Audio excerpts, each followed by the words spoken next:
Albi Topi.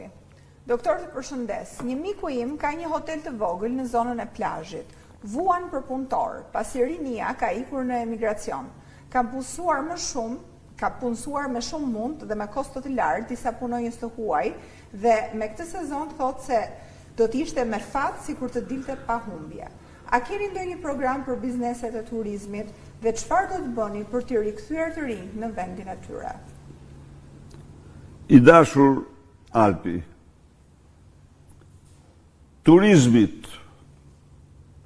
dy sektor të ekonomisë së vendit janë goditur në mënyrë më fatale nga narko-euro. Së pari prodhimi dhe eksportet, së dyti turizmi. Turizmi i cili vetëm për shkak të kursit të eurove është bërë 30% më i shtrejt. Po në qoftë se shton këtu çmimet, rritjen stratosferike të çmimeve të ushqimeve dhe çmimeve tjera, atër përveç dhomës hotelit që turisti e paguën sot për shkak të kursit të euros 30% më shtrejt, të gjitha tjerat e bëjnë turizmin shqiptar një turizëm të papërshtatshëm krahasuar me çmimet. Kjo ka bërë që të rinjt shqiptar të largohen masivisht. Ju keni me shumë të drejtë, shtoni me shumë të drejtë. Sot, sipas një statistike paraprake,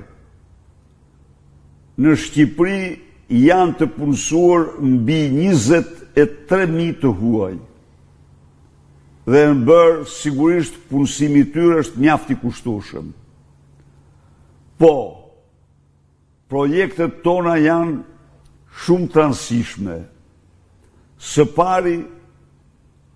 pari lufta me zero tolerancë ndaj karteleve të drogës dhe trafiqeve të drogës në mënyrë që kursi i këmbimit lek dhe euro të jetë normal. Së dyti, sistemi i tatimit për hotelet duhet të shihet me përparësi të madhe.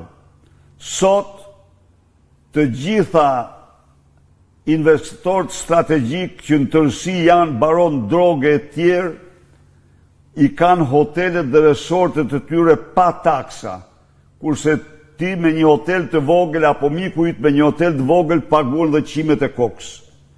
Këto marrin fund.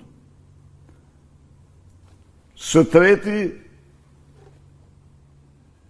është e domosdoshme, zoti Topi, që punojësit sezonal të kenë një trajtim gjithvjetor. Dhe ky trajtim gjithvjetor i tyre nuk mund të bëhet vetëm nga sipërmarrja. Ky trajtim gjithvjetor i tyre bëhet në bashkëpunim me një bashkëkontribut së bashku me shtetin. Dhe kjo është e domosdoshme, këtë e bën Greqia, e bëjnë shumë vende tjera.